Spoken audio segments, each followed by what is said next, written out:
that, okay, I couldn't be a lawyer, but I will be a HR practitioner. So after graduation, I came to Malaysia. That was in 2005. I started with the employment agency in Kuala Lumpur, and that gave me a great exposure. I had the opportunity to do recruitment for every industry vertical because that was a small boutique firm. I was there for 2.5 years.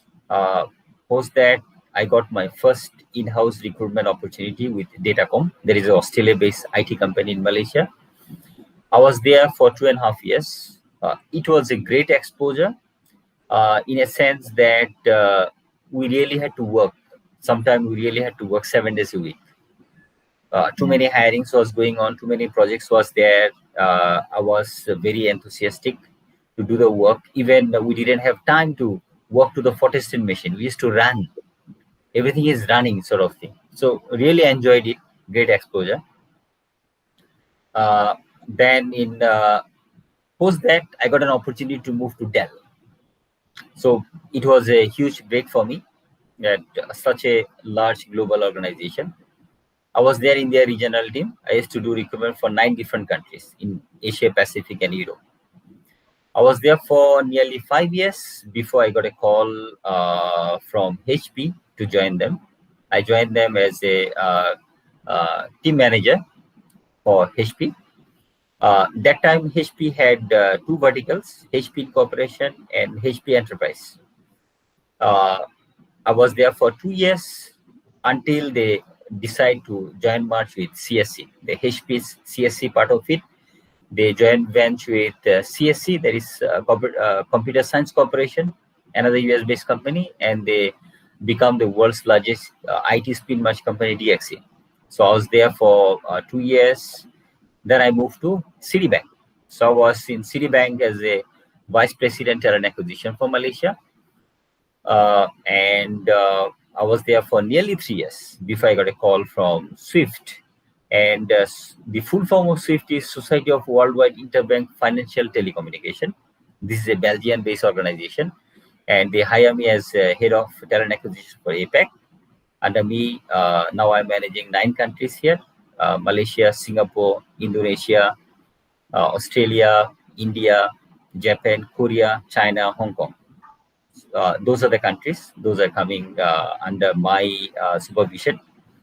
And so in terms of, I mean, why I was sharing that with you, you might have a different career plan during your high school time, then in your university time. Actually, your interest and focus area always shift.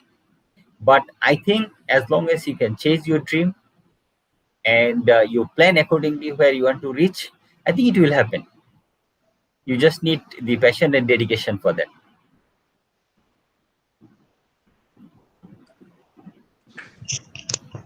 All right, sir. Thank you so much for sharing. If I may add to what Mr. Zakir just now, I concur to that. So what happened 15, 20 years before may not be, what happened now because of like what he shared just now, what he dreamt of and what he went through, especially at the very early in his education, for example. It's totally different with what he's doing. So it's quite similar to what I faced actually. I went to finance, accounting, looking into numbers. I thought that I would be behind desk, doing calculation and whatnot. But that's not what happened now. So you just need to be like what he said. Your passion, dedication. You need to put on the right track. So you throughout your career journey, you may find something else, but that you like. So use whatever information, whatever knowledge, education that you have picked up before, and then put it on the right track. And then with your passion, for example, for that kind of new areas, I think it'll something great will come out of it. So yeah, it's quite similar to some of us over here because of what it's 360-degree career change for me as well. Yeah. Yeah, thank you so much, sir. I think that it happens to us also as a student because like me, in my secondary, I want to be a chef, but then now I'm an education student. So yeah, thank you so much, You may sir. open a restaurant, a big one. Yeah, Inshallah, yeah. Yeah. Or a cooking show. Yeah. maybe I will open a cafe one day. Yeah, yeah, there you go. There you go. Thank you so much, sir, for sharing the great experience with us today. It is really good thought for the students as well. So now I want to ask the second questions, Mr. Ahmad Nasyami. What is Yes. a common misconception you would love to clear up regarding your field? Okay, let me ask that question back to you. What do you think Oh, of marketing? oh, Because I don't know there's a misconception about marketing out there. So let me ask yeah, you that question actually, back. I am not a What do you marketing think of student. marketing? Yeah, yeah. And let me clear it. Okay. Sorry.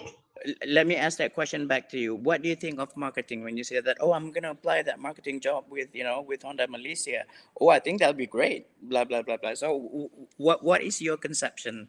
What do you think about marketing when somebody mentioned about marketing job? Oh, actually, How, this is how really do you hard. describe it? Yeah, coming from a marketing student yourself.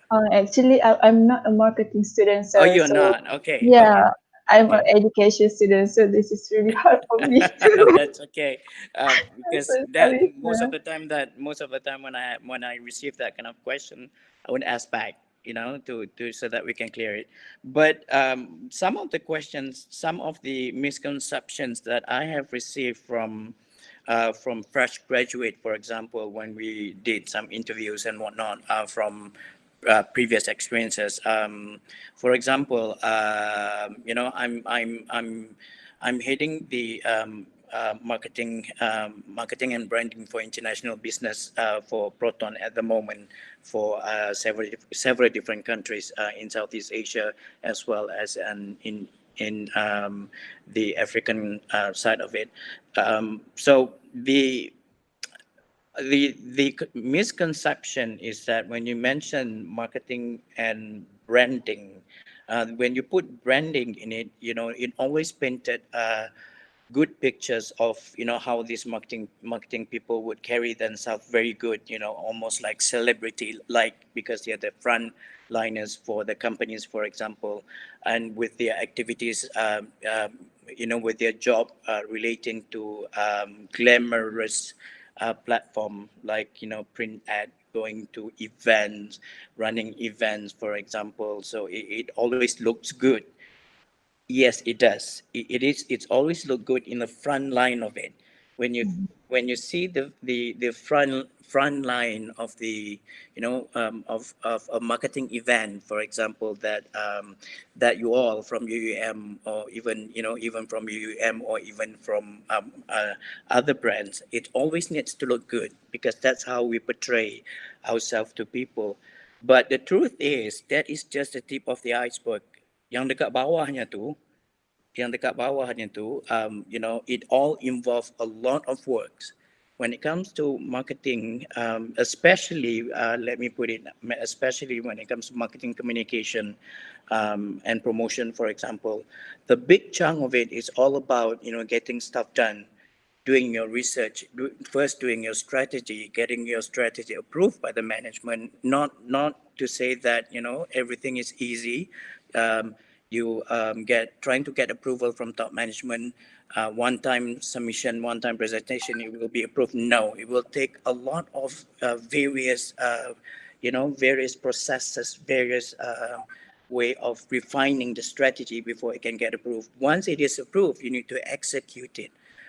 Talking about execution, a lot of things that you need to do: preparation, talking to your vendors, talking to your agencies, talking to your colleagues, to your internal teams to get everybody on the same page. Once you execute it, you face a lot of problem. Boom, pandemic, COVID-19 comes around. So there you go. You need to go back to your strategy, change your strategy again, no, because we cannot use the communication plan that we planned for, because situation changed now. So what do we need to do? So when it comes to this, a lot of things that happen behind that glamorous part of marketing communication, which is only 2% of the whole entire process. Um, Okay, done. You're done with your strategy preparation. You're done with the execution. Today, we're gonna run the event. So I need to look good, as Misa says today. Maybe I should wear black tudung today, so so that I look good, slimmer on the screen. Right? It's the same thing when you launch a car. You need to look good. You know, I require my staff to be the best looking on that particular day, even though they didn't sleep yesterday, night before yesterday, because of the lot of preparation that you have to do, right? So a lot of rest, a lot of work needs to be done before that, but you still need to put that glamorous face, you know, looking good in front of the video, in front of whatnot. You all know that because you're facing it real time now with this particular, you know, first ever talk virtually. So what I'm saying over here is that yeah, that is misconception about marketing and branding. You know, we always look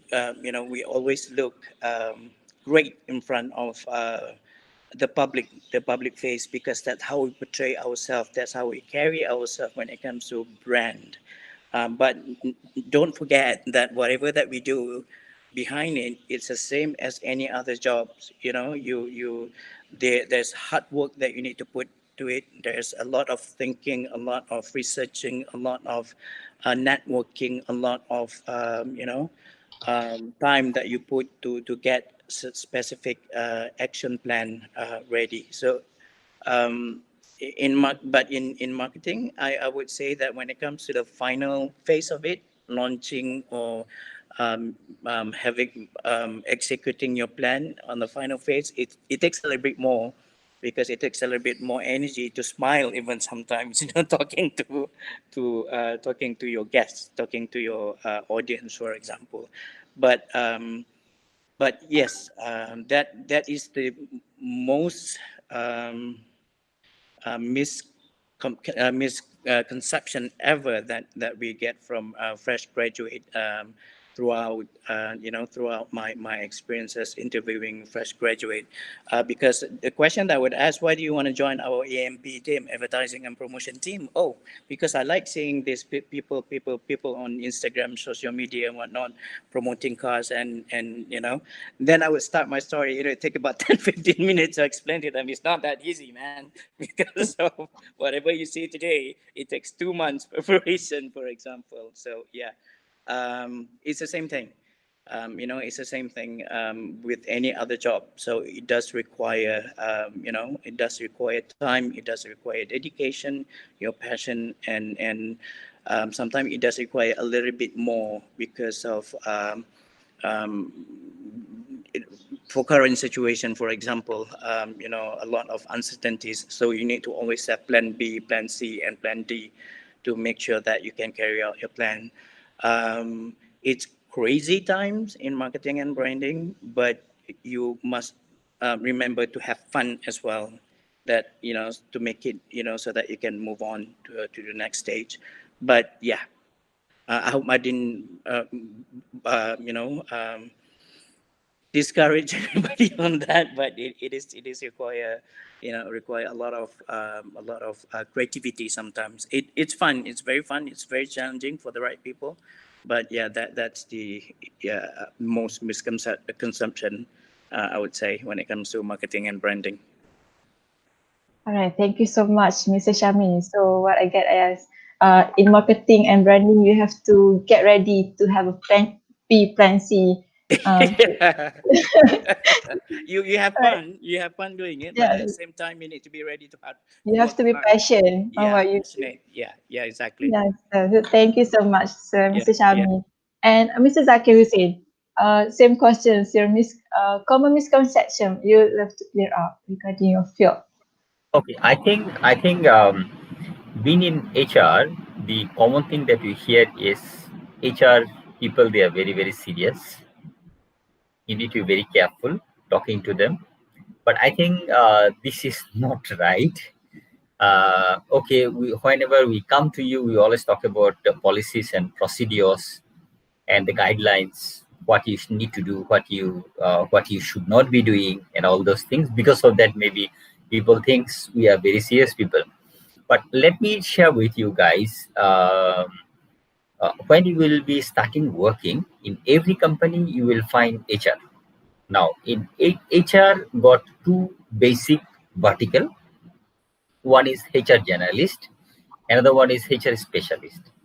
So generalist meaning is the people who are directly directing the business in terms of their manpower planning, in terms of their growth planning, in terms of their financing in the manpowers. So that is what the HRG, in some company they call it HR generalist, some company call HR business partner, some company call HR professionals.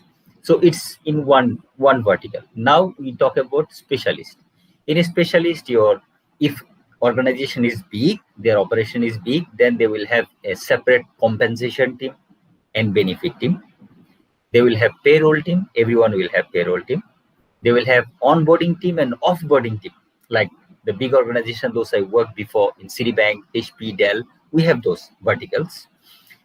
Then you will have HR project team. They will have HR training team, training and development. That is their job. And the biggest chunk of it, you will find is recruitment team. Not only, HR specialist doesn't stop there. Then you have industrial relationship people. You will have ethics, HR ethics people. You will have HR projects people. So many verticals could be there in the area of specialty based on how complex your operation, how big your operation is. Now coming to recruitment, that is close to my heart. Because for last 15 years, this is what I'm doing, right? So I have been doing recruitment for Asia. I did for Europe. I did for Middle East and Africa. So I think all over the world, I had the opportunity to touch in terms of recruitment. Now, what I feel very proud of recruitment is we are like angels. Like Mr. Shami, I believe in your entire life, you never heard a call from a recruiter who is asking you for a pay cut, who is approaching you for a lesser position, lesser scope than what you are doing, right? So we are always angels. We always come with a good information, better career prospect. Now, what I always advise, proudly I can say that in my last 15 years of career, definitely I came across to minimum of 30,000 people. I've spoken to minimum of 15,000 people. So it's a huge number. Now, I always say that, like when you go to a doctor, you don't hide anything about your sickness. You go to a lawyer, be very transparent that what you have done. Same thing when you come to a recruiter, be open up, tell your strengths and weaknesses, share what is your plan, what is your inspiration, what is your personality, so that your recruiter really can advise you accordingly. Now, I give you an example. Let's say you are creating your CV, copying from your friend or from your elder brother or sister. You're saying that I'm very enthusiastic to work in a highly challenging environment. Now, maybe because of that word, when let's say you are applying for a junior role, for example, you are applying to a role in Mr. Shami's team, and he is looking for actually a startup person who will be like a admin clerk sort of thing, and he doesn't have any plan to expand that role in next 1 year time. But maybe you are the right candidate because that is the foundation that you can get. But because you wrote it on the CV that you are looking for a highly challenging environment, so Mr. Shami will sit back and think, okay, will I have challenge every week or every month for this person? Maybe I'll not. So that means this person will quit in 1 month time. So sorry, I'm not going to waste my time hiring this person because my environment is not challenging. So what you are doing actually, by copying someone, you are completely misleading, misdirecting yourself to other people. So that is what I call about transparency. And remember, copying from someone that I want highly enthusiastic, highly challenging environment, sit back and think, are you really that person? When there is a project work or teamwork in your university, what do? You look back and see that what is your contribution there? Are you the person who is always pushing others? Are you the person who always coming with new ideas? Or are you the person who always like to hide behind that? No, I cannot present. You guys go and present. I'm not going to present. I'll do the groundwork. See, who are you? If you are not the person who like to present, then you better choose wisely that what job you want to go to. Then don't approach Mr. Shami that I want to be in the branding team, I want to be the people speaker, I want to be in front of the mic. You're not that person. So that's why know yourself, be transparent to recruiter. That is what I really enjoy in my last 15 years of career. I really drill down like a consultant to my candidates and ask them really, what do you want? What is your passion? Who you are? Talk to yourself. Then you plan. Then you move forward. All right. All right. So thank you so much, Mr. Zakir Hossain, for clearing up your misconception about regarding your field. So it is important for a fresh graduate, Mr. Zakir. It is really important for a fresh graduate to know the current trends in the job market. In your opinion, what careers are most in demand right now and will be in the future? Okay, that is a great question. See, I believe that. I too would like to know the answer to this. Just kidding. Okay. Okay. Okay. But first of all, I would like to understand that did you invite only students from a specific study function, or you invited to everyone within UUM? I'm not sure about that, but I think it's open for everyone. And may I know at present how many students are listening to us? Oh, I'm not sure about that because I cannot see that. Okay, no worries, no worries. In some medias you really can see, like in Zoom call and all, you really can see how many attendees are there.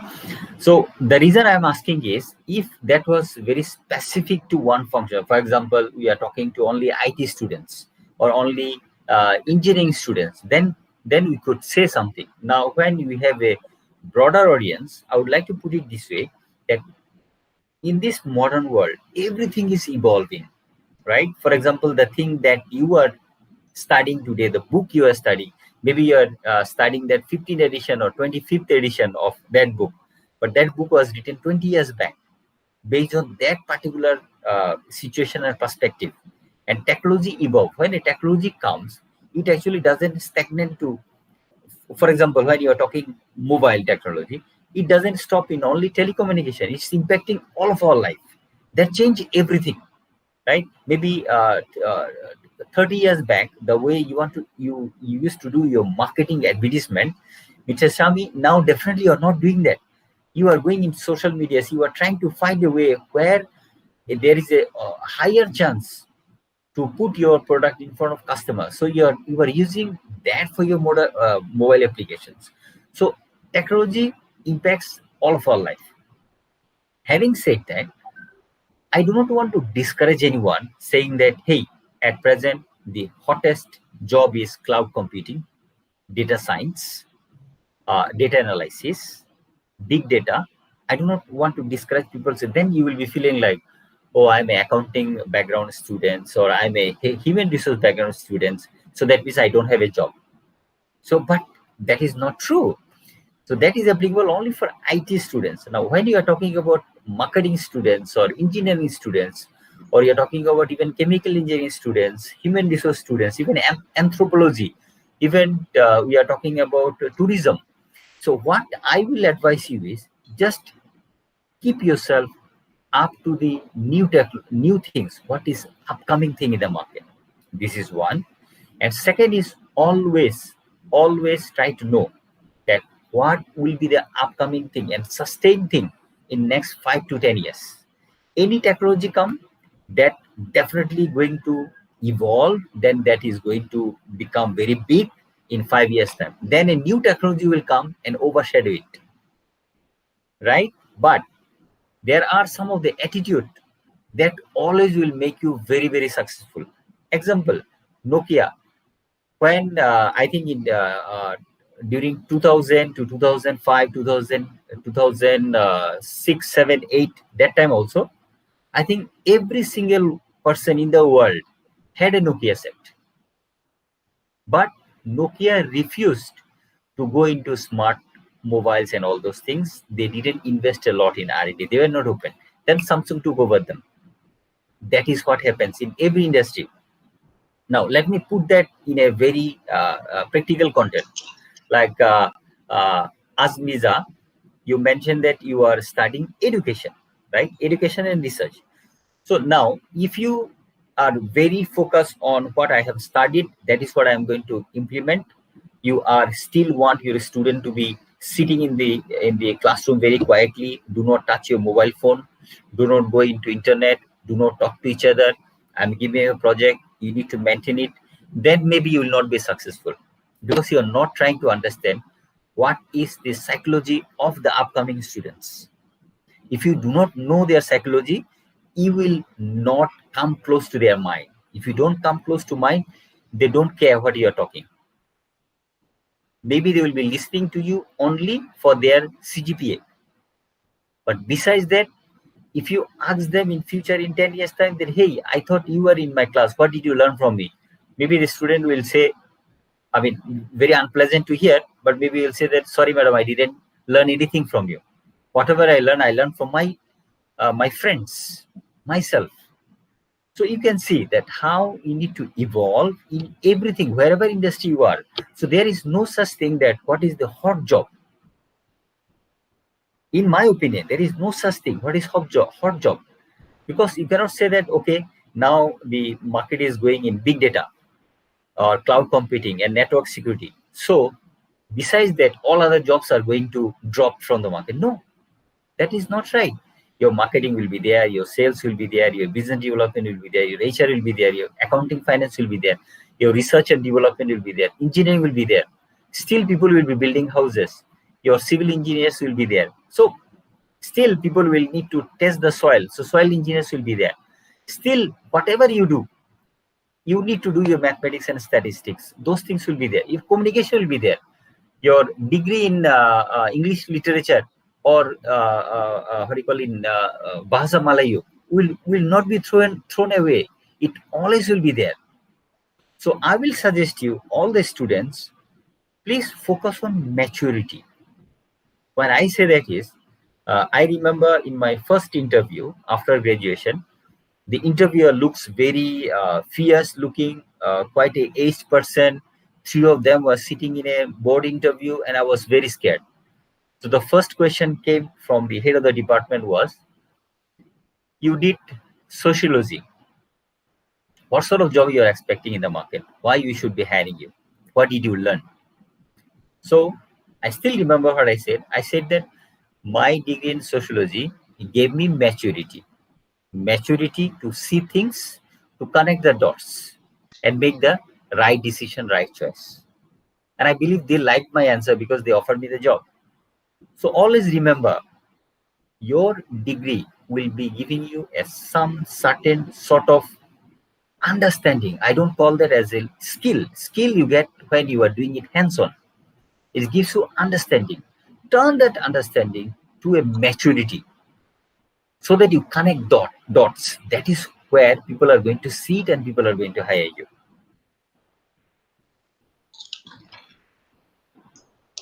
All right, so thank you so much, Mr. Zakir, for sharing your opinion with us. What I can say that we as a student, we have to always try to know about what upcoming and focus on maturity first. Hello? Okay. Yeah, I think sorry. I think I do not want people to take away quite a wrong way. As I was mentioning that, do not bother about what is the top job for other functions. In your function, what you could do better? What is latest in the market coming in 5 years time or 10 years time? What is sustaining now? Focus on that and plan your career accordingly. Don't be upset of what IT is doing, what engineering is doing. See what your field is doing now. What is new in your field? Then you try to adapt to that. That is what my suggestion is. All right. Thank you so much, Mr. Zakir. So see what you are doing right now. Don't see others doing like that. So, Mr. Zakir, I want to ask. For me, it's really important questions. What are the criteria that we need to equip to be able to compete in the competitive job market? Very good question. So I will give you 3 suggestions. First is prepare. Second is be visible. Third is present yourself correctly. Okay. When I say prepare, meaning is first, how Mr. Shami or myself is going to know about you. We are going to know about you only if you have a profile. So you need to be focused on how you are going to create your profile. And when you are creating a profile or your resume or CV, do not copy it from others. Do it in your own way. So I would like to give you some points that I would request you to take note of, right? First, point number 1, have a photo, professional looking photo on top of your resume. Don't take a photo like you are eating satay, right? Have a professional looking, decent looking photo on top of the resume. Why? Because if the name always get a face to it, it's always easy to remember the candidate who I interviewed. So have the photo. Second is have your full address. It's important because in your address, if I see you are coming from Malacca and the job is in KL, right? Maybe I already know that you will not be interested to come to Malacca. Maybe. Okay. I'm coming to that point in the further points, that how do we see that? Because what we see is commonly in Malaysia, you do not want to go very far to find a job. If you are in Kedah, if the job is in KL, most of the time you are not interested. You want to find something in Kedah because maybe you do not have anyone there. So having your address is very important. Second, have your contract detail. All the possible numbers, put it there. Your house phone number, your mobile phone number, your alternative mobile phone number, so that if an opportunity comes, a recruiter or a company is calling you, you do not miss it, right? Even you put your email ID, your Skype ID, yeah, even if you have your Google Meet ID or Zoom ID, those also you include it. Make sure that an opportunity comes to your door, meaning is you reach it. It doesn't go away, because maybe a lot of recruiter will not call you twice. One time they call, couldn't reach out to you, they will move on to next one. Number 4, mention your preferred way of communication. You mentioned there that I would prefer an email first, then only call, or I will prefer WhatsApp message. You can put your preference. People like it. People know, people feel that how serious you are about it. Then you introduce yourself, a brief introduction, as I was mentioning. Talk about who you are exactly. What is your personality? What sort of person you are? Highlight it like a movie trailer. You like the trailer, you want to watch the movie. You don't like the trailer, you don't want to watch the movie. So make it a trailer. Highlight the points of your career achievements. Like, for example, as Azmiza, you always can say that I arranged career talk for the university. So those things also can be there. So people already know, like hiring managers like Mr. Shami, he will be feeling, okay, this girl might have good communication because she have public speaking experience. So highlight that. Number 6, talk about your education qualification. Now, I always advise that in your early stage of your career, you mention about every paper that you completed or every courses that you completed. Why? Because maybe you're saying that I did a marketing degree. For example, now, Mr. Shami, he was looking at a candidate who has a little bit of statistics in it, because he likes someone who will be doing some analysis. He wants someone who did little bit of uh, if possible, little bit of public administration sort of thing, or little bit of law, so that this person is quite sharp and aware of what is happening, because you simply do not want to go all out. You want to know your boundaries. And someone who did a little bit of accounting as well, because he want people with a characteristic of attention to detail. So now, if you didn't mention all those things, how is he going to know? Maybe now he'll be focusing on someone who really did only a marketing degree, but maybe you did your sociology degree, or you did your anthropology, you did your business administration. So for him to know, you put all the courses that you studied, so people know that what sort of potential you are bringing in. Number 7, talk about your final year project. Mention it very well. What was the hypothesis? What was the analysis? What was the methodology that you used? And what was the outcome? So that from there, people will know how organized you are. Number 8, talk about your professional trainings. Make sure that all of you go for professional training. In this era, your university degree will not take you very far. I can guarantee you that. You need to go for a lot of professional training. Those are available free. Just do your Google. Coursera is one of the source. Coursera is one of the source. You even can do a lot of courses. I myself did some courses under that, under some of the Nobel Prize winning professors for free. You just need to put your time and dedication. Then you talk about your skill. Skill, divide your skill in two parts. One is your soft skill and technical skill. Technical skill, you can highlight your PowerPoint presentation skill, your Microsoft Excel skill, and so on. But soft skill, your communication skill, how your interpersonal skill, those are your soft skills. So I gave you 9 points. With these 9 points, you create your profile. No need to copy from anyone. You just be honest and truthful. With these 9 points, you will have a fantastic profile. Now come to the next stage, that is visibility. Now you have a profile. How people are going to know you? You get registered in all possible employment sites. Register today in JobStreet. That is the biggest and largest talent pool in Malaysia. I believe more than 10 million people are registered there. Get registered in monster.com, jobsdb.com, jobsbd.com, then LinkedIn. LinkedIn is a fantastic tool.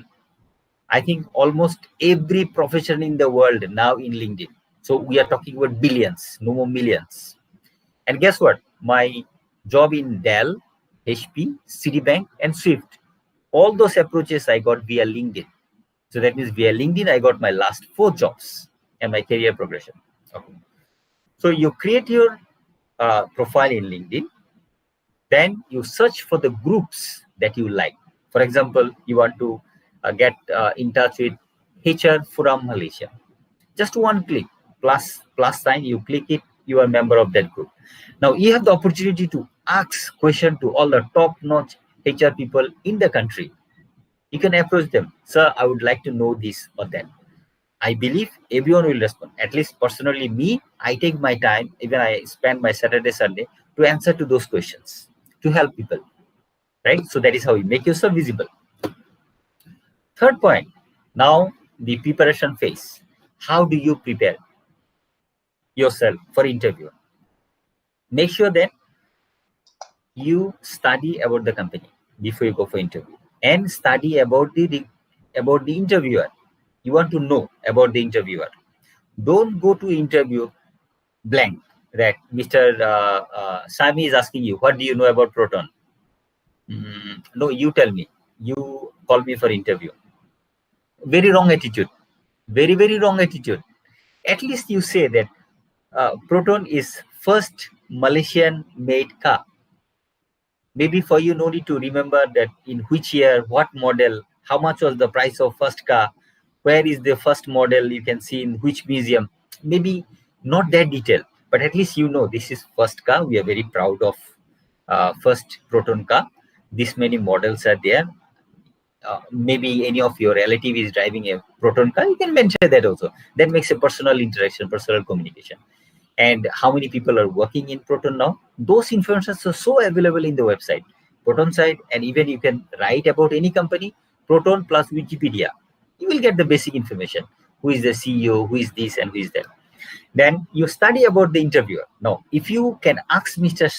Sami a nice question at the end of the interview, saying that, what was your drive to go to USA? Then he'll be, wow, okay, this person really spent some time to go to my profile and asking me a question of very close to my heart, that what was my plan. So that will make a very good personal touch, and it will immediately reflect on your personality, that this person is keen, this person did homework, this person is quite connected, and I think I want to hire this person because it's coming with a lot of positive energy. I can teach, I can develop this person. So these 3 steps of tips that I gave you today: create your profile, make yourself visible, and prepare for interview. That really will help you to go where you want to go. And one more very important thing that I would like to highlight: today itself, after this event, take your pen and paper, write down 10 companies' name that you really want to work in your lifetime or now. Do a very brief study about those companies and search. Just write Google in Google that fresh graduate job in Proton, for example, fresh graduate job in Swift, my company, and you see that what do you look for in the job description. Then you sit with a highlighter, highlight those things you already have, and highlight in yellow those things you do not have, but you have an initiative to develop yourself. Then when you go for the interview, if you're saying that, sir, I did my study on the job description and these are the things I already have with me, and these are the things I do not have, and this is my plan. If I get the opportunity, this is how I'm going to develop. I think in the world, no interviewer is going to reject you. Everyone will give a very positive thought to hire you. I stop there. Right. So thank you so much, Mr. Zakir, for explaining the criteria for as a student. So what I got from your point is you have to be me as a student have to be prepared to be visible and prepare. Sorry. Yeah, absolutely, absolutely. All right. Thank you so much, Mr. Zakir. So, next questions I want to ask to Mr. Ahmad Nasyami. Mr. Shami, based on my research, digital marketing had evolved and become prominent in the industry. What are the challenges students have to face, especially the students from marketing field, since the market is transforming rapidly? And I believe that what you are learning now might be outdated later. So, can you explain, sir? Um, when it comes to digital marketing, I think some of the important points that Mr. Zakir mentioned just now, it's already he already highlighted about that. For example, he did mention something about you need to be prepared, no matter in what um, area of studies that you are in at the moment. Don't worry much about that, because what you need to do is basically to get prepared now, and also to look into what is the trend going to be in the future, for example. So coming back to what you mentioned just now, it in digital, for example, it's the same thing. um, I'm going to use, of course, I'm going to use from the automotive side of it, because of this is what I do.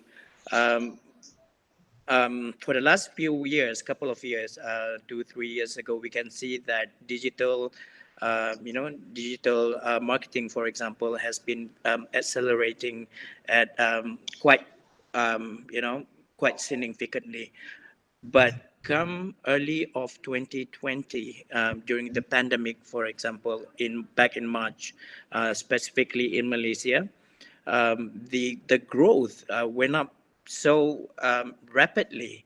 You just, if you can, I don't have, unfortunately, I don't have the graph with me right now. If I could show it, it goes really, so rapid when it comes to transformation of the digital marketing from the conventional marketing, for example.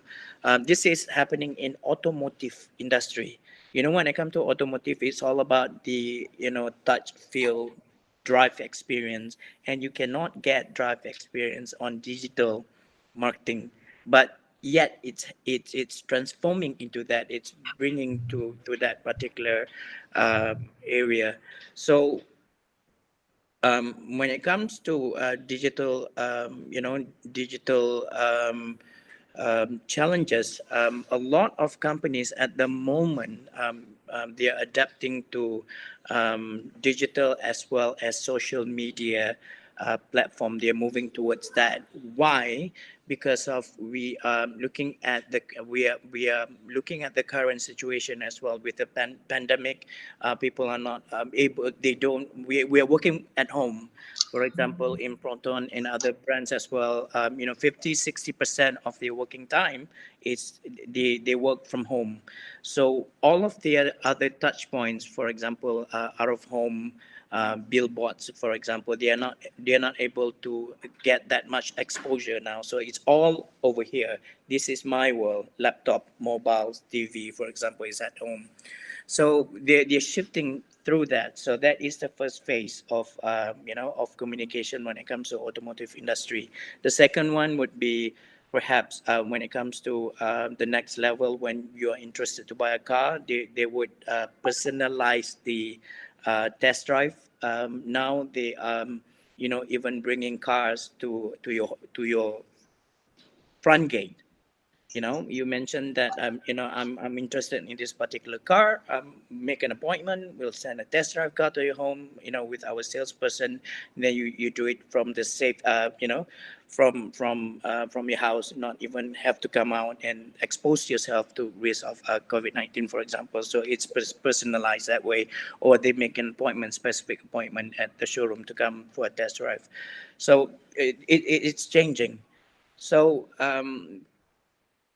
the challenges is basically it moves with the current situation, with the situation of that particular market landscape.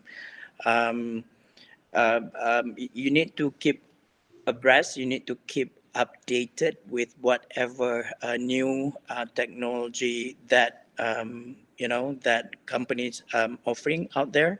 You need to know what's what. For example, when it comes to social media now, 2 years ago, if you asked me what is TikTok, I said what? You know, TikTok now, you guys are smiling. TikTok is actually one of the platform which is used by big companies like Proton right now to sell cars. Who would thought about that? 2 years ago, if you say what TikTok, tu budak-budak sekolah punya lah. You don't have to, to use that because it doesn't represent the brand, for example. But no, but it's now it's a famous it's quite a known platform to reach young markets, millennials, your generation, for example. If I want to sell my iris, entry level, for example, TikTok is perhaps one of the platform that I need to get to get to know and then use that platform to market areas. So you need to be um, you need to get well updated with what are the new technologies now. And when it comes to technologies, Ms. Zakir mentioned just now, it changes, quite technology change quite rapidly. So you need to keep updated to what's going on, especially for the marketing folks who are listening out there.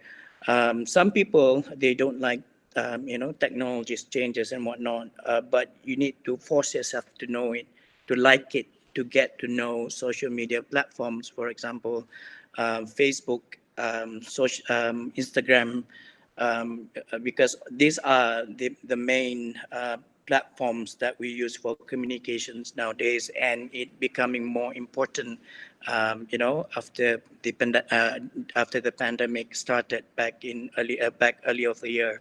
So just those are the challenges I feel, because of a lot of because when a new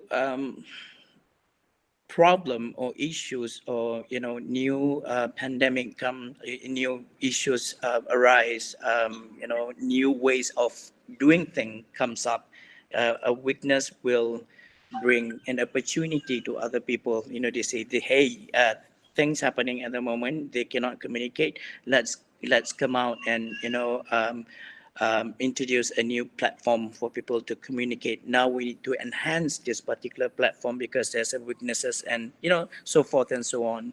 So you need to be always fast in terms of knowing what's new out there, and in terms of adapting to it.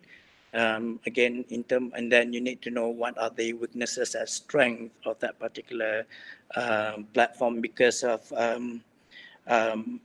one, there's always multiple solutions to one problem. For example, especially nowadays, it's not like back in 1980s. You are just limited to a specific solution, but now it's the multiple of them.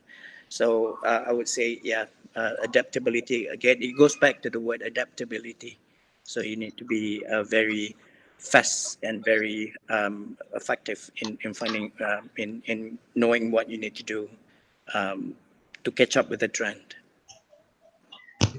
All right. So thank you so much, Mr. Shami. So from what I got is we have to be aware the challenge and because we move the with the current situation right now, and we have to keep updated with Mhm. technologies right now. Okay, so Absolutely. Yeah. we go to the last questions before we go to the Q&A session.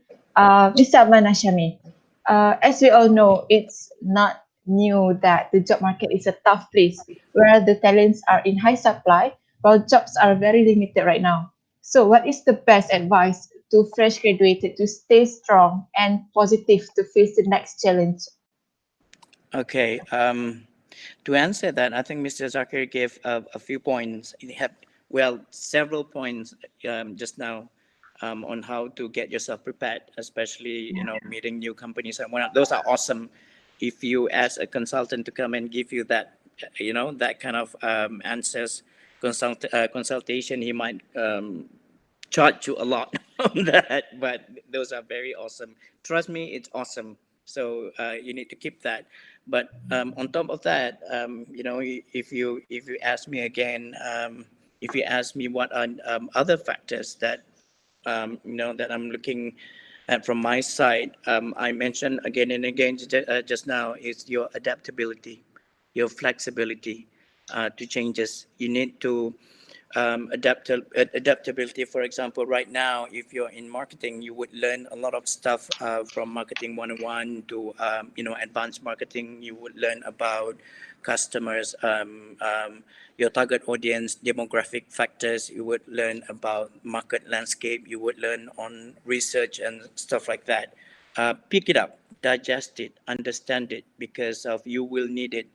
And then when you start working with a company as a junior executive, you would pick up a lot of skills, and you get to a point in your career, for example, when you have this it's like wearing your clothes every day. You start wearing your basic stuff and whatnot, baju, tudung, just to look good.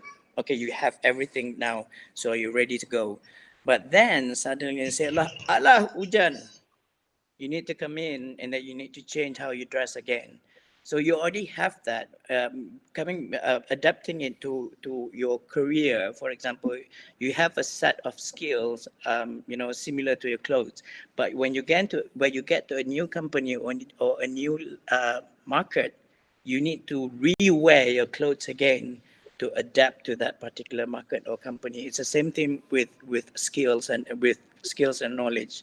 You have that, but it doesn't mean that the way that you have your skill and knowledge can be applied the same from one company to the next.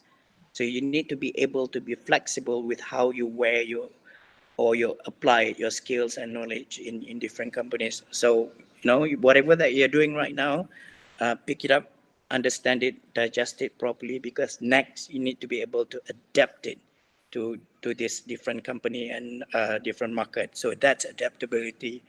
Number two, you need to be innovative as well, right? Yeah, you say that I like to be a chef. I'm working on a business, business administration right now.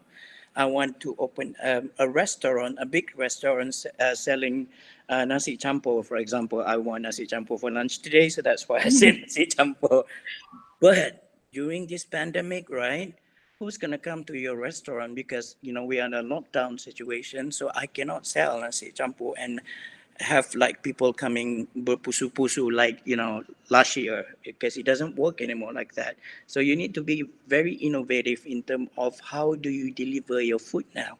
You can still open your restaurant, but you have delivery services. If I'm not wrong to say that, hey, Grab nowadays, they're making money because of this pandemic, because they're innovative. They are ahead of time of thinking of that particular service. Now they are milking it. Correct me if I'm wrong, Mr. Zakir. They're making profit out of it because of the You're right. situation. Yeah. Yeah. Yeah, I'm collecting Grab points like nobody business nowadays because we Grab every day. Sure. Yeah, so that is innovation. So you need to be innovative in whatever that you do. Mr. Zakir highlighted a few points, a lot of points just now for you to make yourself be more visible. But you can be very innovative about that as well. having a Facebook profile which lists all of your activities, good activities on Facebook, so that future employer like me can see your activities. Hey, to be honest, with all of the students over here, once I receive a resume which is hand selected, pre-selected by HR and pass it to me, I would ask my people to go through those resumes and see whether I can see these people on Facebook or not, on social media. Why? Because one of the things that he or she going to be doing in marketing communication, for example, is to promote. One of the communication medium is social media. So if he or she doesn't have a Facebook, or doesn't, at the very least, if you have it, if you privatize it, that's fine. But at least I know, I would like to know how you use it, for example. So if you cannot use it for personal activities, how am I supposed to know that you're good at social media? So innovation in that's another way of doing it. So the last one is basically networking. Mr. Zakir mentioned about network as well just now, for you to network on LinkedIn. As group HR person, how can I answer some question on certain things that I have? It's the same thing over here. You need to start networking from now. You have a list of 10 companies that you want to work with in the future. For example, you already pre-listed that. So now the next step that I want to do is I want to network with these people from this particular company. In Proton, for example, I have a LinkedIn profile, so you can always connect with me to be one of the members, so that you can ask, you can like my post on LinkedIn, so that your name is visible. I can see it. Oh, I'm aware as Miza. Oh, she likes my post again about sales result for this month, so that when you are visible, it create awareness, and then again you're doing it, it create top mind awareness, because now I know who Azmiza is. Boom, the next day I saw your resume on my desk. Who am I going to call? Of course, I'm going to call you first, because your name, I remember your name, and I know you from my LinkedIn, for example. So at the very least, you already create that path. The path is already open for you. Just all you need to do now is just present yourself. And he mentioned about presenting yourself correctly. So those are, I think I should not add too much. Adaptability, your flexibility towards changes. For example, you need to be very innovative about, I'm from Kedah actually. I'm from Alustak. So if Yeah. from Kedah, orang Alustak kata banyak akal, meaning that you are very creative, in finding ways on how to get to your point. So your innovation, you need to be very innovative. And the other one is network. Networking is very important. One of the, if I may share a little bit, one of the reason why I could land a job in US and stay there for almost 12 years, I think, is because of networking. While you're working over there in a different land, so you need to network with people, so that you can make some friends, and then they know you, and then you can adapt to that particular market quite fast and quite effectively. So networking needs to start from now. Don't think that 2 more years to graduate, for example, so I can do it later. So but actually it starts from now, even in school. Yeah, it can progress to better things in the future. So yeah, I think I ended that right here.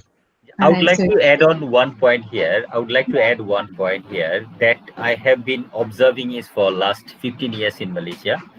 Uh, you are, I mean, most of the time you are staying back overnight in your university library or even in a Starbucks doing your project, Yeah, and you are paying the university to do the work.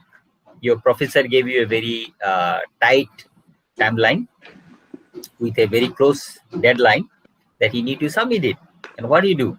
You actually stay overnight in Starbucks, you stay overnight at a friend's place or your home, and you do the work and you pay university for them to review the work and all. Now, when you come to work, you always want to go back at 5, or you do not want to be flexible, so but company is paying you. So why that shift of mind, right?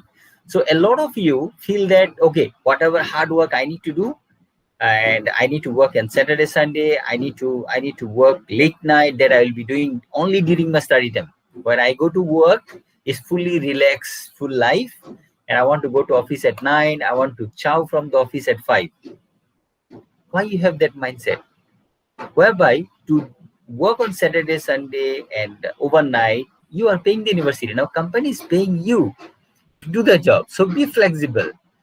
Okay, be flexible. Break that shift of mind.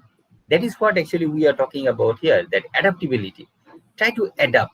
And just to highlight with you guys, for first 3 years of my career, I promise you, for my first 3 years of my career, I even never take one annual leave. Sorry, not annual leave, one MC. I didn't take. And I worked almost every Saturday, Sunday. Why? Because it was my own choice. Not like everyone in the office is coming. This was my own choice because I wanted to learn. And I got the result. In my first job, in 3 years, I got 3 promotions. And by the time I left the organization, I was the team manager there. So adaptability and hunger to grow, keenness to learn, it need to be there. All right. So thank you very much to both speaker. We as a student, we have to adapt. We have to be adaptability, flexibility, innovative, and most important thing is networking. All right. So we thank you so much, Mr. Nasyami and Mr. Zakir. So we run out of time right now. So are you okay with we want to start to Q&A session right now? Are you okay? Absolutely. I think you can read out the Absolutely, question, yeah. or Alright. someone can unmute themselves. They can on their camera and can they? I mean, I have a question in my. All right, so we'll start with the Q&A session. Before that, thank you so much to the participants who are willing to ask questions to our speaker today. All right, our first question is to Mr. Zakir Hossain.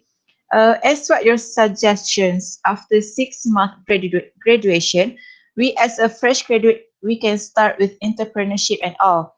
I know it's quite hard to start a business, but in your opinion, how do I get rid all those comments? People say that will not success since I'm not from background business.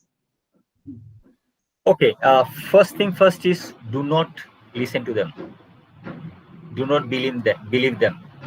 And always remember, in life you need positive energy, not negative energy.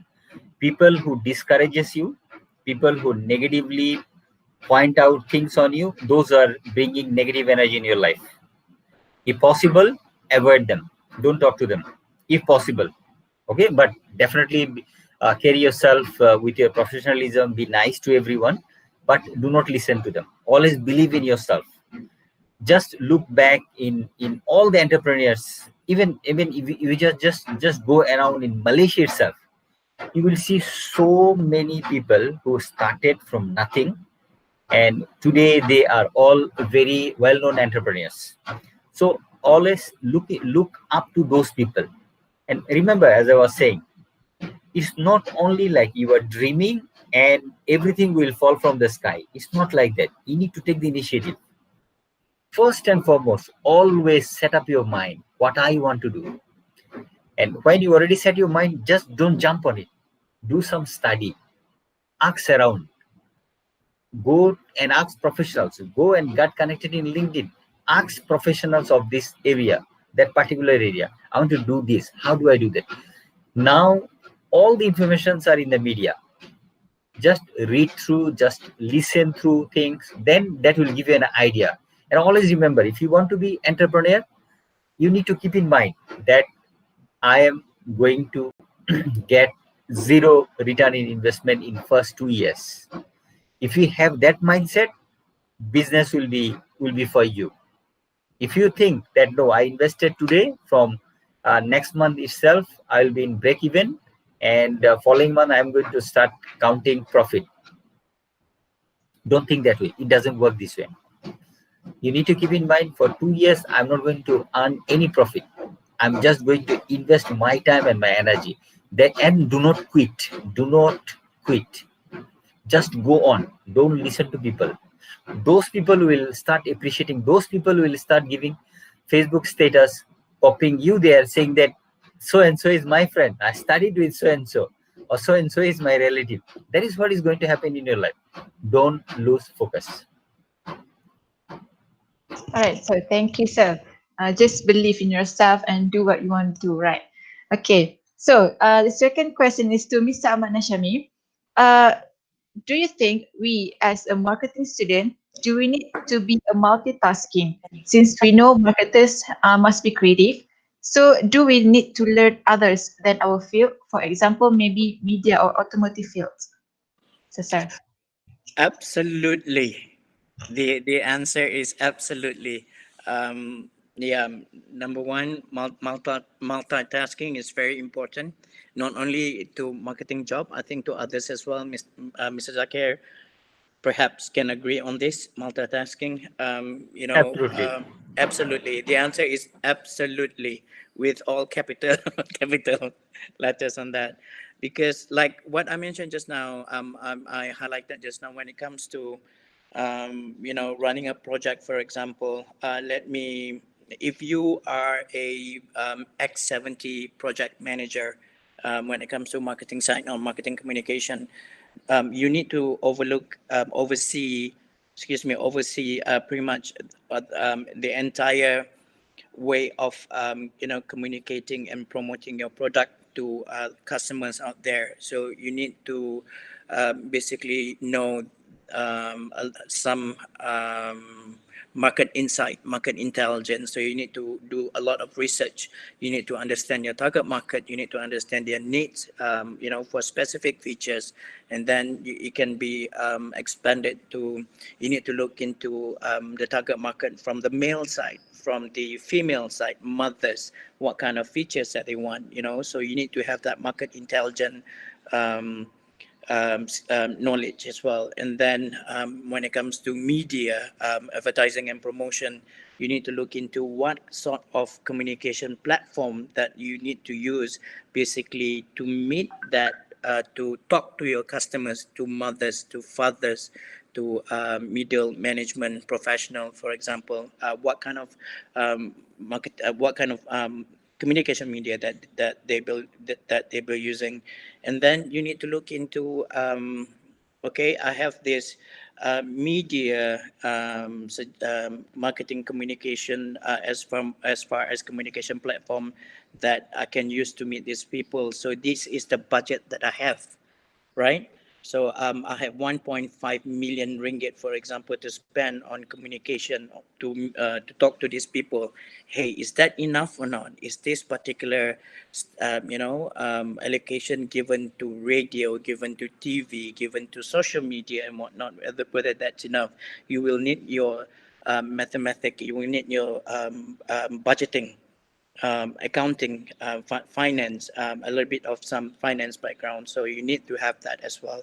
So, and then you get to project management. So that's about project management, managing people, talking to your agencies, talking to your downliners, for example. So you need to know how to manage people. So it's, it comes in all sort of background. For example, these people, not only they are different uh, from A to B, but a different group of them. So yes, being in marketing, for example, running a project, you need to be multitasking. Sometimes it requires you to wear three different hats at one time, and at the same time, you need to be able to have this knowledge as well. So again, let me take back to what Mr. Zakir mentioned just now. You need whatever that you're learning right now, so you need that.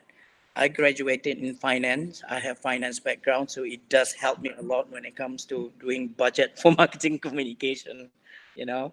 So it does help that a lot. So in other words, you cannot tipu me lah when it comes to finance, because I have finance background.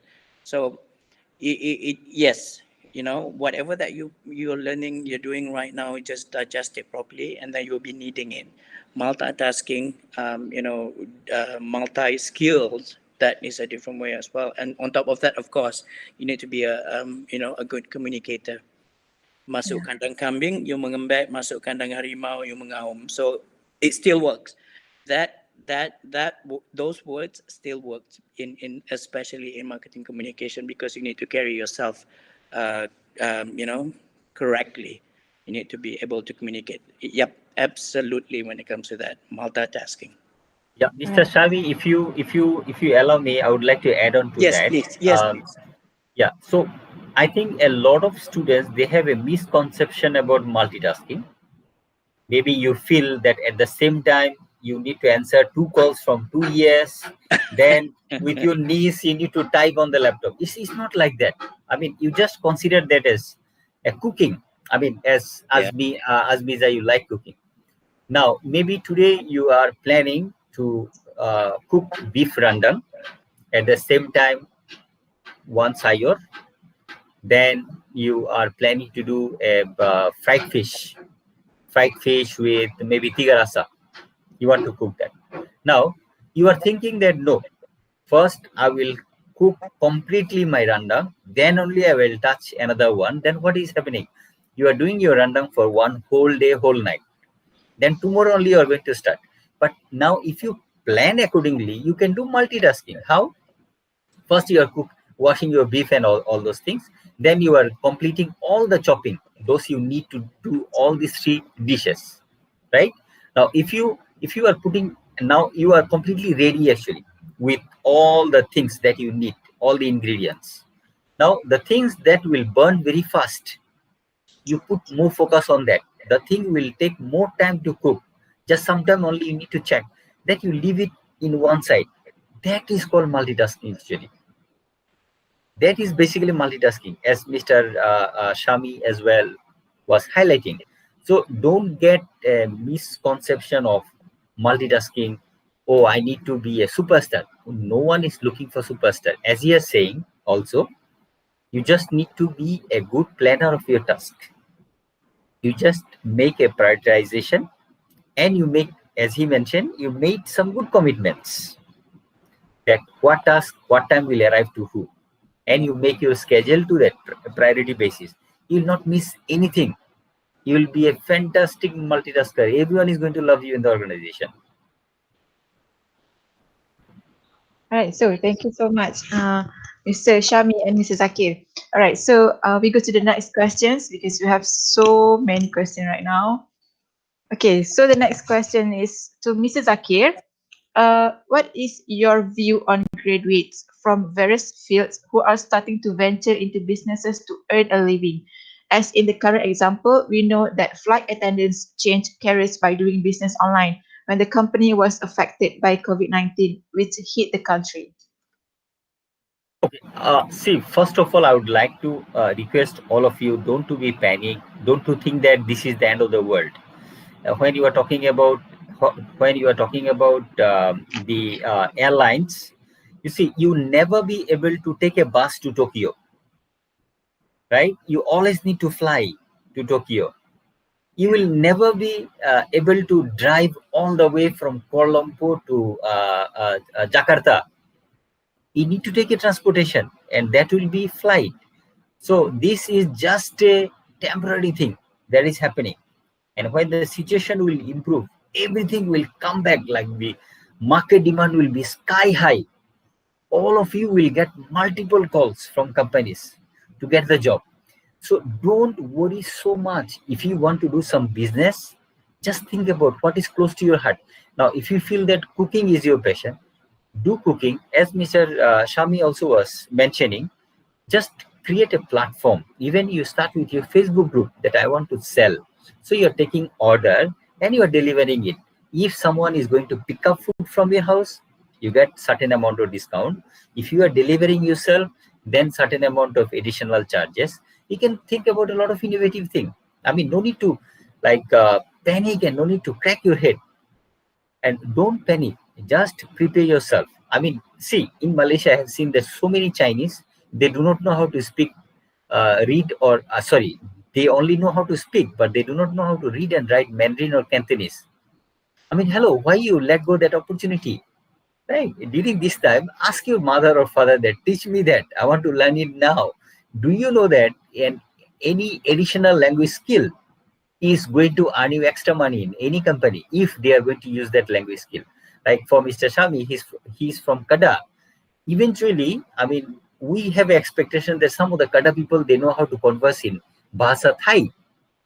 And you know, Thai speakers, they always ask for bomb in Malaysia. They always earn extra.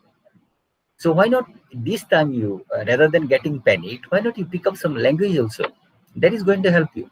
Pick up something that you like. For example, you can do a Coursera course on like photography, if you like photography, video editing. Those things are the future thing. Everyone, for example, today Azmiza want to go in social media because she want to open a site to sell her food. Now she doesn't know how to create her content. Then she's calling her communication friends. Hey, can you help me with content? Then she's calling her videographic friends who studied that. Hey, can you create a site for me? Can you see that? Your one idea is creating employment for so many of your friends. Think that way. Think that way. All right. So thank you so much, sir. Next question says to Mr. Zakir. Okay.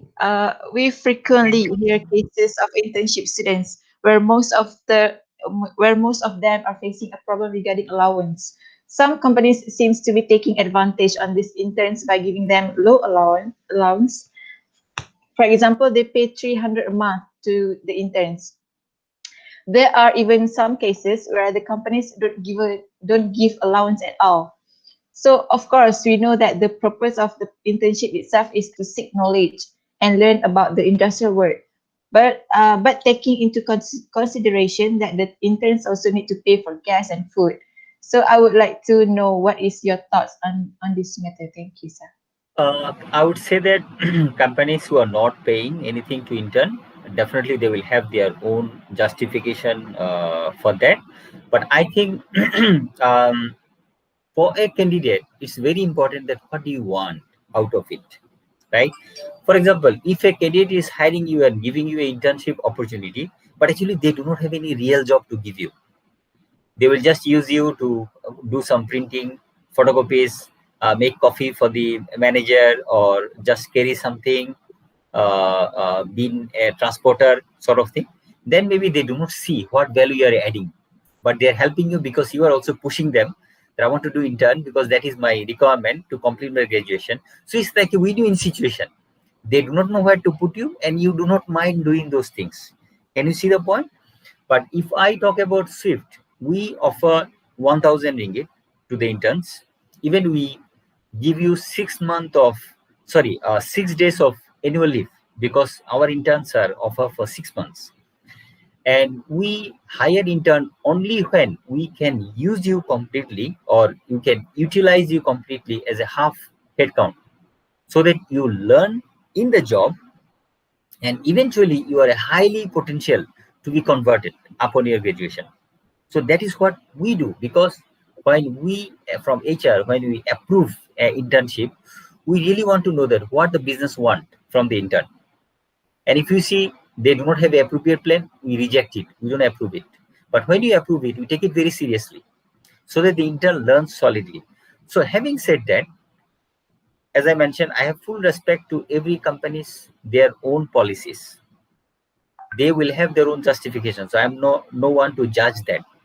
But I will say that as a graduate, when you are looking for intern, you always come out with a proposal. What do you want to learn from that intern? Check that with your professor or your supervisor that this is what I want to learn from intern.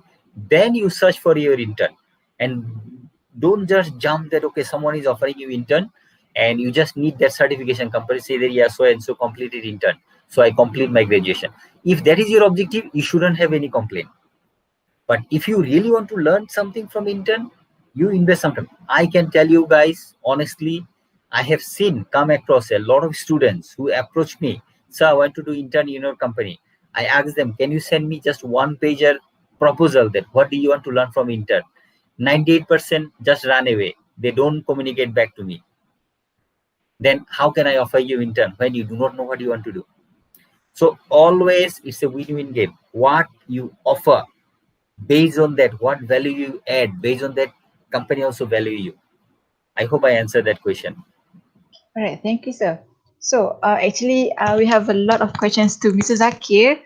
So, you No can answer. problem. Okay, next questions, Mr. Zakir. Um, as you say, we should be transparent. However, if we be too truthful, we might show our flaw. So, is there a way to say it without making ourselves look bad? Okay, as a HR practitioner, as a professional, I will never ask you to lie. I will never ask you to hide. Now, if you are not comfortable with your some certain characteristics, then you better work on it to overcome it. That is the only solution I can give you, right? I cannot tell you that you hide, because see, there is a story that if you, pardon me for my language, a bullshit can take you on top, but you will not be sustaining there. You will fall down. So you always go solid. As I already mentioned, that when you are highlighting that, if you always look into a job and see that what are the things that you do not have today, and you work on that, you take an initiative. Even okay, trust me, even in very senior role, like in director level position, from a director in such big organizations, we really want you to really coming with a lot of things that you are capable of doing.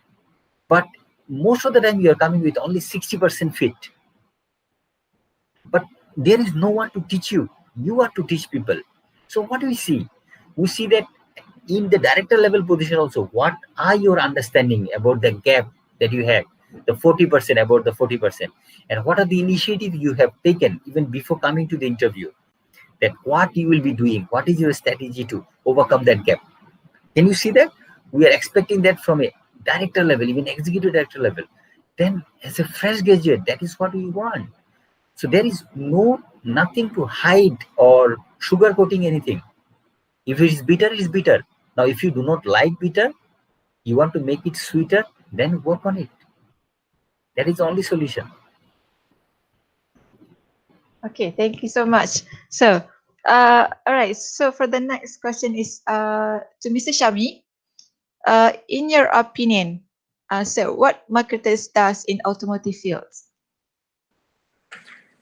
What do we do in okay, it's pretty much quite standard with other marketers as well, when it comes to marketing, when it comes to marketing job.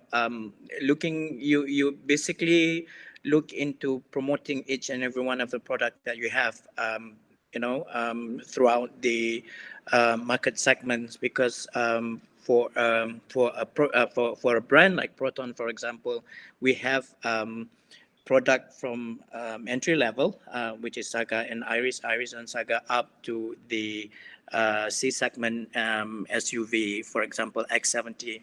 So when it comes to all of these segments of vehicle, we have a lot of different target audience, different product features that you offer to your target audience, target market, for example, target markets, and features that different features for you to map to their needs. So what we do, it's pretty much the process is quite standard, for you to understand your product features, product offerings, and then map it to the needs of your target customers. Once you have this map, different target customers would have different ways of needing your product. So you need to map it correctly. For example, as Miza, perhaps in 6 months' time, she'll be needing an Azora, for example, because she already has a business to run. So Azora has more space, more flexibility to carry stuff, to carry her crew, for example. See, I'm believing in your dream of wanting to open a cafe here. So we are saying quite enough for you to start. And then from here, what you do is basically communicate all of these offering that we have for the product to the target customers. Um, we and on top of that, you also do some follow-ups when you run a campaign, advertisement campaign, for example. You would pick up a lesson learned. You would pick up a gap of effectiveness of your campaign. So you need to come back and always work on how to revive your campaign and make it more effective. On top of that, product is one platform on one area that we looked at. Branding side, on the branding side, for example, you need to look into activities that will elevate your brand position. Certain brand, for example, have some weaknesses in certain areas, so we need to look into these particular areas as well on how to improve it to basically elevate your brand position. So brand and product ties back quite strongly. So if you have a good brand, your product will be accepted more easily by people out there. So it's just that when it comes to I say that marketeers in automotive does they do similar standard thing with other product, for example. But when it comes to automotive, there's a lot more to it. For example, because of as we know in Malaysia, purchasing a motor vehicle is actually the second largest purchase that you made, in your lifetime. Number one is perhaps, well, nowadays I would perhaps push it to number two, number three, because getting married sometimes it's more expensive as well. Just yeah. But number one is purchasing a house. Number two is perhaps buying a car. So if you there's when it comes to that, there's a lot of things that you need to understand in a car. A lot of features, a lot of side that you need to understand. The emotive side of it, the functional side of it, practicality side of it. So there's a lot more for you to research, to do, to understand. So it's a little bit more challenging compared to FMCG, for example, in automotive, because there's a lot more for you to understand. And of course, when it comes to every car that you sell, it takes, it's berpuluh-puluh ribu. So of course there be a lot more aspect for you to see. But the satisfaction is there in marketing. When you're able to push your product out there, you feel very satisfied, because hey, I can sell a car, I can market a car, so people accepting it, very good. Satisfaction is there. Job satisfaction, career satisfaction is very there. Throughout my career in marketing communication, marketing and branding in automotive industries. I mean, I've worked with a lot of people out there with my network of staff, for example. They would go through a process from strategizing a communication plan of a new car to the launch of it. We call it delivery time, persalian, because of the process is very long as you would carry a baby, for example. But once you launch it, it's very satisfying, because of your plan that you put for months, sometimes a year and a half, for example. You'll be able to deliver it to people out there, and then you get that satisfaction when the product is well accepted by the market. So basic process is there, quite similar to other products as well. But when it comes to automotive, it's a little bit more, because of this is a highly value. The value of the product is high. A lot more areas for you to understand the emotive side. Functional side of it, and a lot more features in this particular product, for example. So you need to be able to map with the name of your customers. Yeah, and it's highly satisfactory when it comes to this particular kind of job, especially in automotive. Yeah. All right, so thank you very much, sir. First of all, I just want to say sorry because we cannot answer all the questions that participant given because we run out of time right now. So thank you very much to Mr. Shami and Mr. Zakir for answering all the questions that have been given. It been a good almost 2 hours with our great speakers here. However, we have to say our farewell. So first, Mr. Ahmad Nasyami, would you like to give your last thought to everyone? Um, I would say that yeah, don't worry so much. Mr. Zakir mentioned it again and again and again. This is a temporary situation at this point of time. When it comes to pandemic, during the pandemic, if you make use of the time that we have at this point at this point of time. I'm working from home.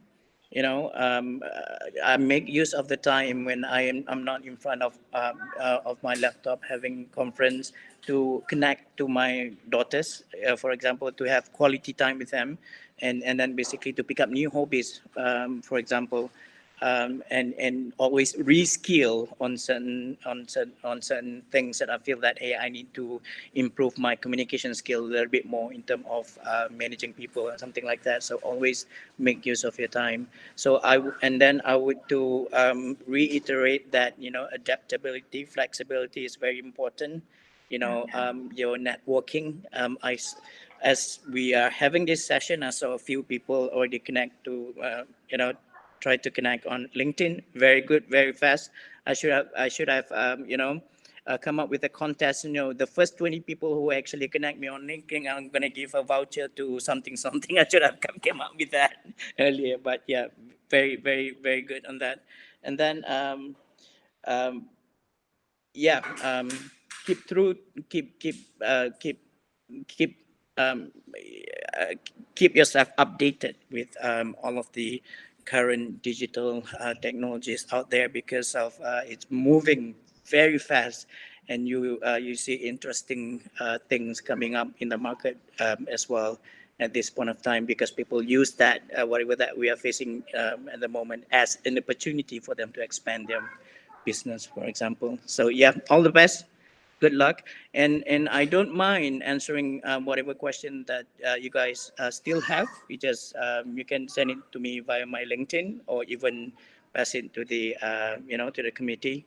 Then I'll be whatever that I can assist in terms of answering those questions. I'll be more than happy to assist, to help. Yeah. All right, so thank you very Thank much. you. Thank you so much for having me. All right, so next we would like to hear from Mr. Zakir Hossain. Your last Hi. thought. Yeah, I think I would like to highlight some of the points again. That is, know what you want, plan to get there, approach and network with right people who can guide you, help you to go there. Always believe in personal branding. I think when you come to corporate world, you will hear this word a lot: personal branding. With 15 years experience, now actually we know that how people perceive about us, and so that is very very important actually. That how do you want people to know you? Do you want people to know you as send anything means you need to put 2 or 3 reminders, then only she will do the job? Or you want to perceive yourself as she is very reliable? If any job given for you, no need to make a follow-up. She will proactively come back to you and say that job is done. So it's completely up to you what personal brand that you want to put up there. It doesn't need to wait until you get a job. It can start now. How your friends perceive you, how your parents perceive you, how your relatives perceive you. That is very important. And as Mr. Shami also was emphasizing a lot on social media, but please be careful how you want to appear in social media. Very important. What sort of thing you want to post, what sort of thing you want to like, what sort of cover photo that you want to put of yourself is very important. That also make help people make an assumption that is your personal branding. How you want to present yourself, very important. Stay focused. Always feel very happy that you are in the era of the world. If you go back from million years until now, we are in the, I mean, besides this pandemic situation, We're in the best era in the world. We have everything that you want, all the technologies, all the comforts in the world. So make best use of it. Be proud of yourself. Be happy about yourself. Get connected with right people. Don't lose your focus. Throw away all the negative energy. Invite all the positive energy. Right? Be grateful to your creator, regardless of your Muslim, Hindu, Christian. Be grateful to your real religion. That really will give you some comfort and peace in your inner mind. Try to do some study every day. Read something. I don't mind if you're reading that in your mobile phone. That is fine. Read something. Get connected with people. Mr. Sami, myself, we are here on our Saturday because we love sharing with you. If we are making any impact in your life, if any of your life will feel this was a contribution to the mankind, then definitely I will feel happy. Get connected with me. Ask me questions. I will help you. And I wish you all the best. Nothing to be disappointed, nothing to be disheartened. You are doing fine. Everything will be good. Everything will be good. Right. Thank you very much, Mr. Zakir Hussain. We really have a great sharing today. Right. So thank you very much to Mr. Shami and Mr. Zakir for spending your time with us today. So before I close this event, I would love to share a quote by Zig Ziglar. Expect the best, prepare for the worst, and capitalize on what comes. With this industrial talk, the future of Absolutely. Malaysia's with this Okay. industrial talk, the future of Malaysia's graduates have come to the end. Thank you very much for your kind attendance and active engagement for today. Thank you once again for all your support and participation in Industrial Talk, the future of Malaysia's graduates. We would like to remind the participant to fill in the forms given by the registration committee in the WhatsApp group. So hope to see all of you again. Thank you so much. Thank you very Thank much, you. Mr. Thank Sami. you. Thank, Thank you. thank you Wonderful very knowing much. you all. Yeah. Good luck to everyone. Thank Luck you. to everyone. Stay safe. Terima Assalamu alaikum. kasih. Bye. Waalaikumsalam. Waalaikumsalam.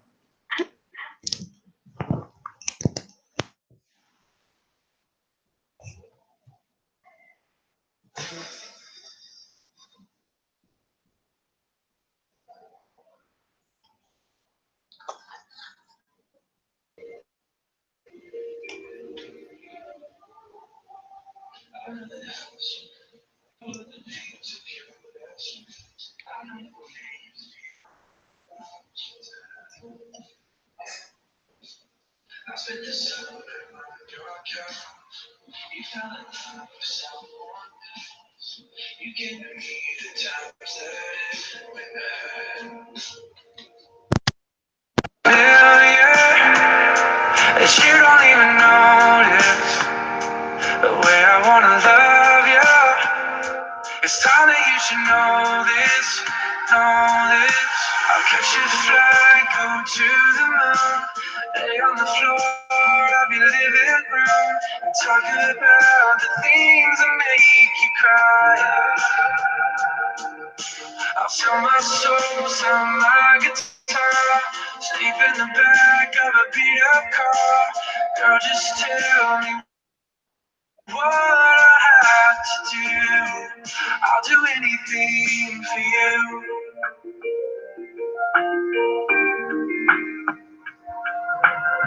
You know the house we grew up in. You wouldn't knock, you just walk in. Hello.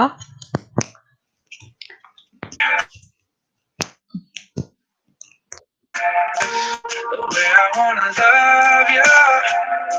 It's time that you should know this. Catherine. Of your living room and talk about the things so much. Sleep in the back of a beat up car. Girl, just wanna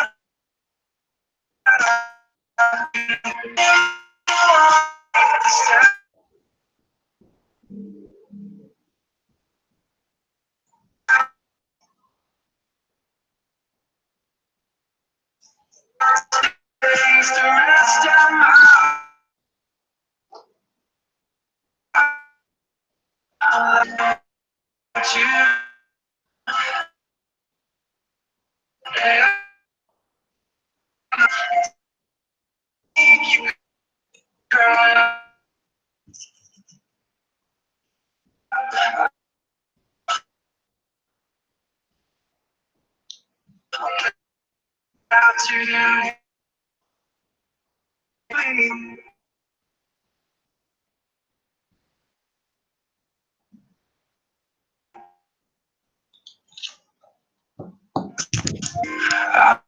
I'll do anything for you.